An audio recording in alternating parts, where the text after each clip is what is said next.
જન્મ્યો અને મૃત્યુ નિશ્ચિત છે. આ તો અમૃત તત્વની કથા છે. મૃત્યુમાંથી અમૃતત્વ તરફ જવાની આ કથા.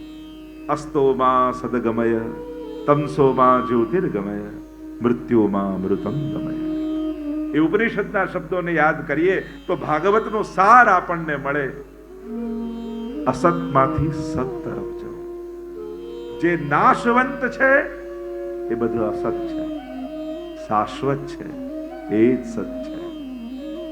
આગળ પ્રભુના સ્વરૂપનો ને પરિચય આપણે મહાત્મ્યમાં જોઈશું. ના સતો વિદ્યતે ભાવો ન ભાવો વિદ્યતે સત. સતનો ક્યાંય અભાવ નથી. અસ્તોમાં સદગમય. નાશવંતમાંથી શાશ્વતતા તરફ જવું. અશોચ્યાનંદ શોચસ્ત્વમ પ્રજ્ઞાવાદાંશ ભાસસે ગતાસુ ન ગતાસુ નાસુ નાનુ શોચંતિ પંડિતા. ગીતાજીના એ ભગવાનના શબ્દોને યાદ કરો. અર્જુન, તું કઈ વસ્તુનો શોક કરે છે? તને જ ભાન નથી. જે કાયમ નથી એ કાયમ રહે એવી ઈચ્છા રાખે છે. અરે નાશવંત વસ્તુનો, કારણ કે તારા બેનો મેળ કાયમ રહેવાનો નથી. કાં વસ્તુ જતી રહેશે, કાં તું જતો રહેશે. કારણ તમે બંને નાશવંત છો. શાશ્વતતા જ કાયમી છે, એટલે શોક ન કર. બુદ્ધિમાન વ્યક્તિઓ જનાર વસ્તુનો શોક કરતા નથી. જે છે ને પકડી રાખે છે, જે કાયમ માટે છે એ જ એનું સ્વરૂપ છે. અસ્તોમાં સદગમય તમસોમાં જ્યોતિર્ગમય. અંધકારમાંથી પ્રકાશ સુધીની યાત્રા. અજ્ઞાન જ અંધકાર છે. સમજાયું નથી એ જ અંધકાર છે. બાકી બધું જે છે છે. જે રહેવાનું છે રહેવાનું જ છે. આપણને નથી સમજાતું એ જ અજ્ઞાન જ અંધકાર છે. શું આપણા અને ભગવાનની વચ્ચેનો જે અંતરાય છે, 3 પ્રકારના શાસ્ત્રોએ અંતરાય બતાવ્યા. એક ટાઈમનું, બીજું ડિસ્ટન્સ માઇલનું, અને ત્રીજું અજ્ઞાનનું. આ 3 વિક્ષેપ છે. શું આપણા અને ભગવાનની વચ્ચે ટાઈમનું અંતર હોઈ શકે? આ જ સેકન્ડે આ જ ટાઈમે ભગવાન છે અહીંયા? તમે તો હા છે. એટલે આપણા અને ભગવાનની વચ્ચે ટાઈમ નું ડિસ્ટન્સ યા ડિફરન્સ પોસિબલ નથી. કે આટલા 1000 વર્ષ પહેલા ભગવાન હતા ને આજે નથી, કોઈ એવું કહી શકે? આજે છે ને આપણે છે. અચ્છા, તો માઇલનું ડિસ્ટન્સ વ્રજમાં છે ઠાકોરજી ને અહીંયા નથી, એવું થઈ શકે? કે 1000 કિલોમીટરનો અંતર છે, એવું કોઈ કહી શકે? ના, અહીંયા છે. તો કેમ અહેસાસ નથી? કેમ અનુભવ નથી? તો કે અજ્ઞાનનો અંતરાય છે. ટોર્ચ બાજુમાં જ પડી હોય, લાઈટ જતી રહી હોય અને આપણે હાથ ફેરવીએ દેખાતું ના હોય, આપણે કે આ રૂમમાં ટોર્ચ જ નથી. અરે સામે જ પડી હતી, અંધારું હતું એટલે દેખાતું નહોતું. એમ જે સામે જ છે એને ગોતવામાં ઘણીવાર જીવન ખપાવી દઈએ છીએ. ઈશ્વર આપણાથી, જેમ પાણી, શાસ્ત્ર એમ કહે પાણીમાં રહેલી માછલી, સમુદ્રમાં રહેલી માછલી, કોઈને પૂછે આ સમુદ્ર વિશે બહુ સાંભળ્યું છે, ક્યાં હશે? અરે તું એની અંદર જ છે. તારાથી એ જુદું નથી, અળગું નથી. તારે કેવલ એનો અહેસાસ કરવાનો છે. અને જે દિવસે વિરાટતાનો અહેસાસ મનુષ્યને થઈ જાય એ જ ક્ષણે એની અલ્પતા સમાપ્ત થઈ જતી હોય. અલ્પ ત્યાં સુધી જ છીએ જ્યાં સુધી આપણે આપણી દિવાલો નક્કી કરેલી. આ ઘડો દેહરૂપી છે, આપણે લાગે આપણે આટલામાં છીએ, આપણે આટલા જ છીએ, એ જ આપણી દિવાલો છે. જ્યારે એ ઘડાની સીમા સમાપ્ત થઈ જાય ત્યારે પરમાત્માનો વિસ્તાર એ આપણો વિસ્તાર થઈ જતો હોય છે. અંજલિમાં રહેલું પાણી જ્યારે દરિયામાં નાખી દો ત્યારે દરિયાના રૂપ થઈ જતું હોય છે. એ અંજલિમાં છે ત્યાં સુધી જ અલ્પ છે. વિરાટમાં ભળતા એ વિરાટ અને શાશ્વત બની જાય. તમસોમાં જ્યોતિર્ગમય મૃત્યુમાં અમૃતમ ગમય. સમાપ્તિમાંથી અસીમિતતા તરફ જવાનું, મૃત્યુમાંથી અમરત્વ તરફ જવાનું. આ જ ભાગવતની યાત્રા છે.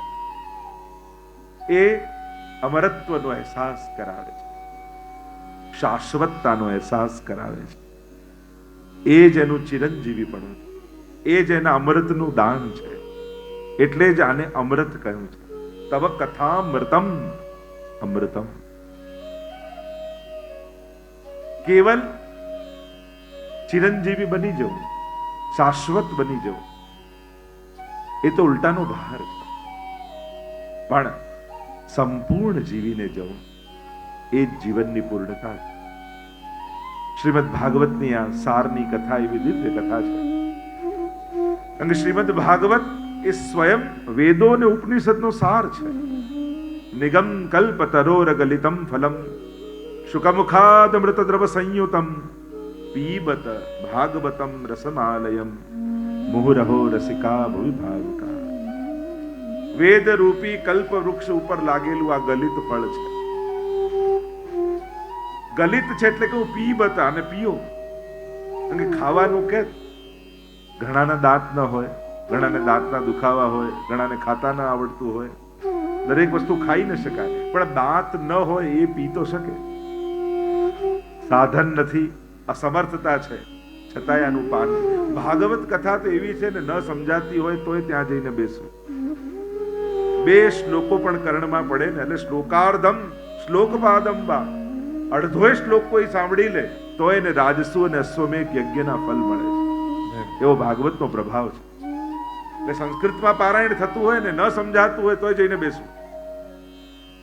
ભાગવતના શ્લોકો કર્ણમાં પડે ને તો એ કલ્યાણ કરનારા છે. અમુક લોકોનું સાંભળવું ભલે સમજાય ને, પણ એ સાંભળેલું નકામું નથી જતું. શબ્દો ક્યારે નકામા નથી જતા. હૃદયમાં કોઈ ને કોઈ ભાવ, શબ્દને પણ બ્રહ્મ કહ્યું છે.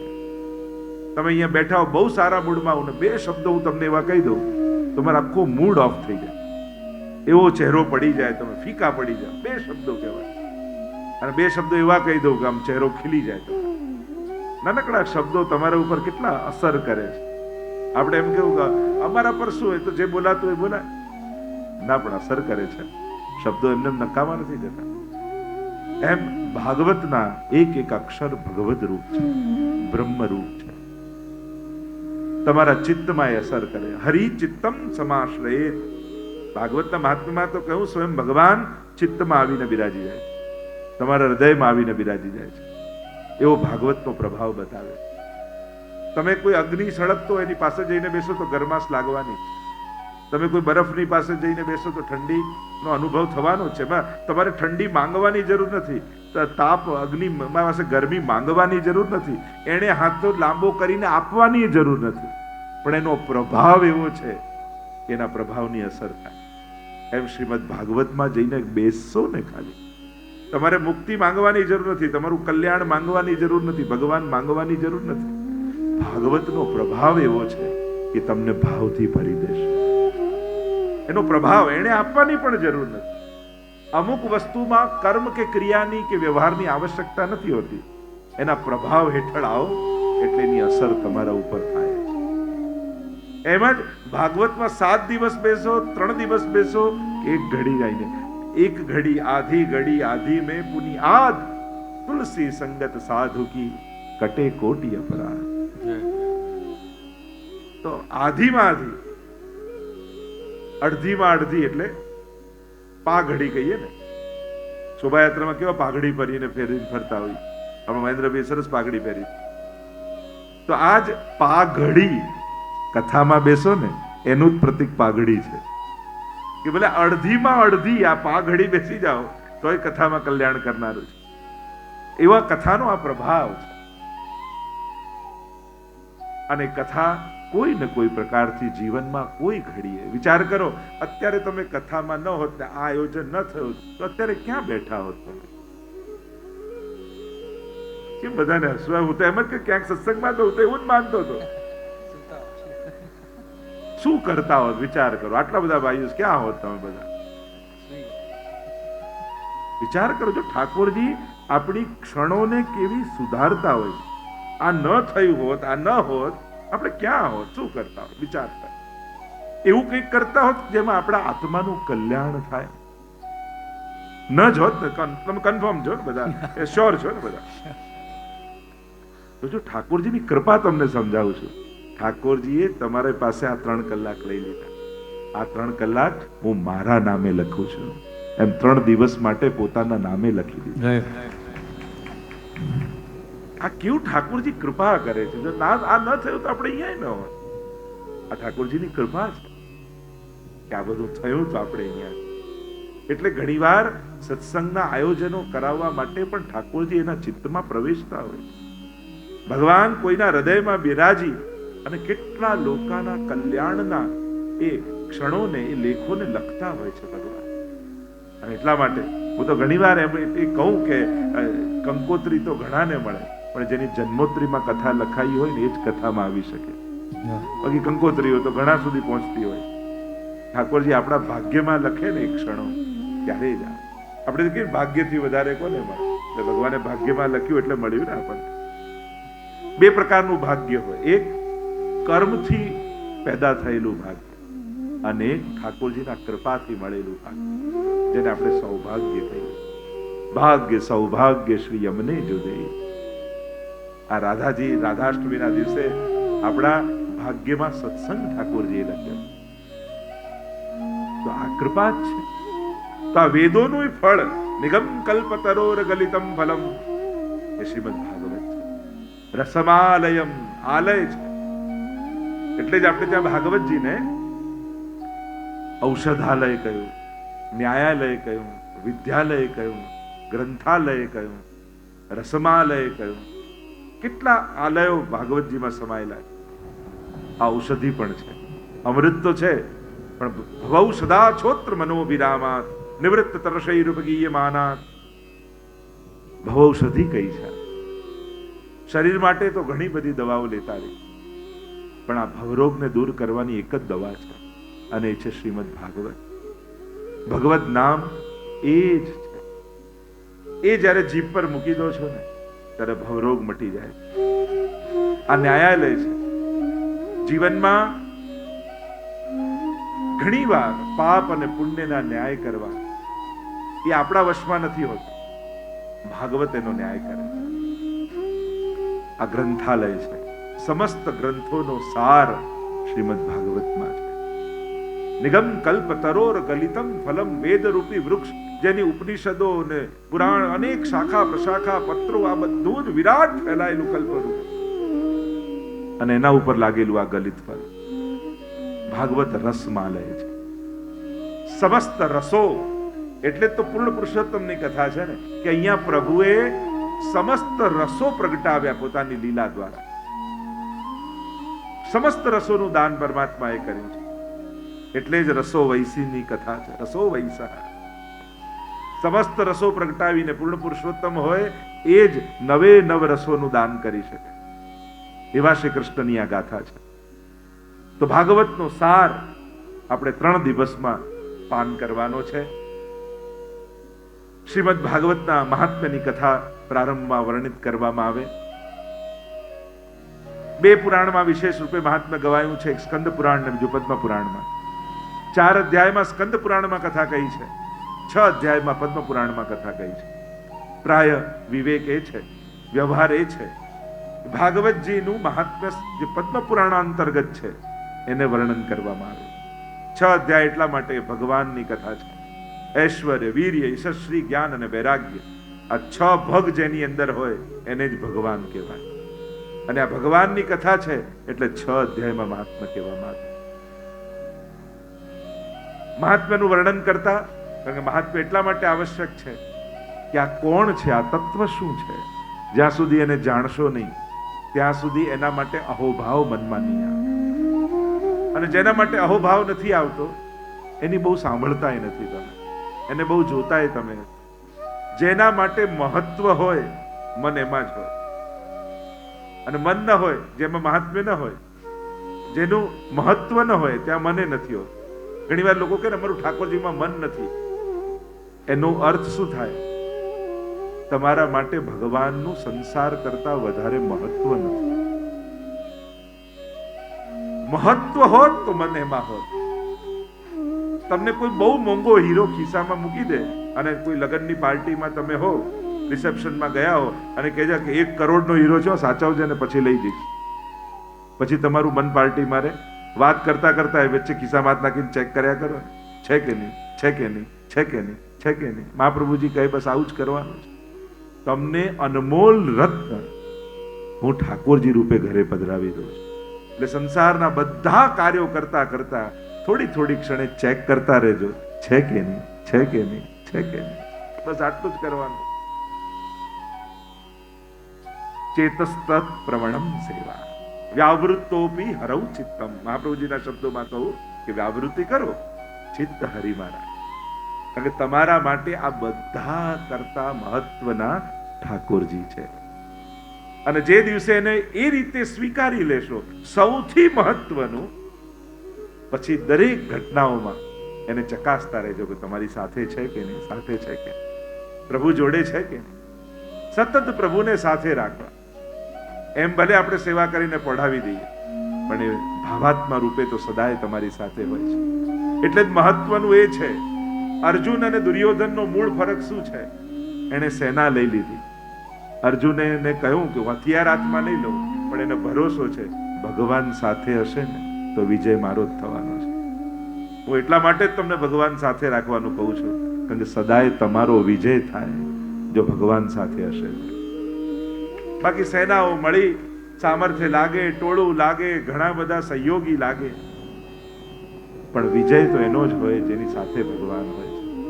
મહાપ્રભુજી આપણને સાથે આપ્યા, માથે આપ્યા, માથે પધરાવી દીધા. સાથે તો છે, તારા માથે પધરાવી દીધા. તો વિચાર કરો મહાપ્રભુજીની કેટલી મોટી કૃપા.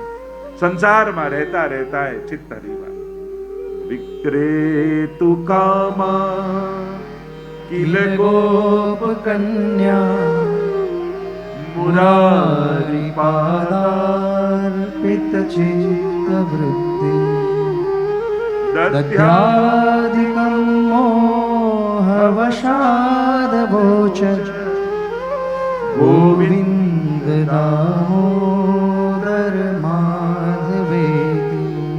ગોપીઓ જ્યારે દહીં વહેંચવા જાય ત્યારે મોહન મહિલો ની કરતા કરતા ચિત્ત હરિમાં જાય એટલે મોહન લો મોહન લો મોહન લો કરવાના. સરળ જ છે ભક્તિ. એ કોઈ કલાક બચે છે એટલે કરવાની ક્રિયા નથી. એને તો આપણા આ જીવન સાથે વણી દેવાની. અને જીવન સાથે ભગવાનને વણી દો એટલે પલ પલમાં ઠાકોરજી તમારી સાથે થઈ જાય, તમારો થઈ જાય. અને જે ક્ષણે તમારો થઈ જાય એટલે તો પંચાક્ષરમાં હે કૃષ્ણ હું તારો છું. બસ આ મહામંત્ર પંચાક્ષરનો એ જીવનની સમજ બની જાય ને પછી ક્યાંય કોઈ અલગથી પાઠ કરવા બેસવાની જરૂર ન પડે. હું ભગવાનનો છું, જ્યાં છું, જેની જોડે છું, જે કરી રહ્યો છું, પણ હું ભગવાનનો છું. બસ આ એક શબ્દ નહીં પણ સમજણ બની જાય તો જીવનમાં ક્રાંતિ થઈ જાય. મહાત્મ્યનું વર્ણન એટલા માટે કર્યું, જ્યારે મહાત્મ્ય બુદ્ધિ સ્થાપિત પરમાત્મામાં થશે ને ત્યારે સદાય ચિત્ત એનામાં રહેશે.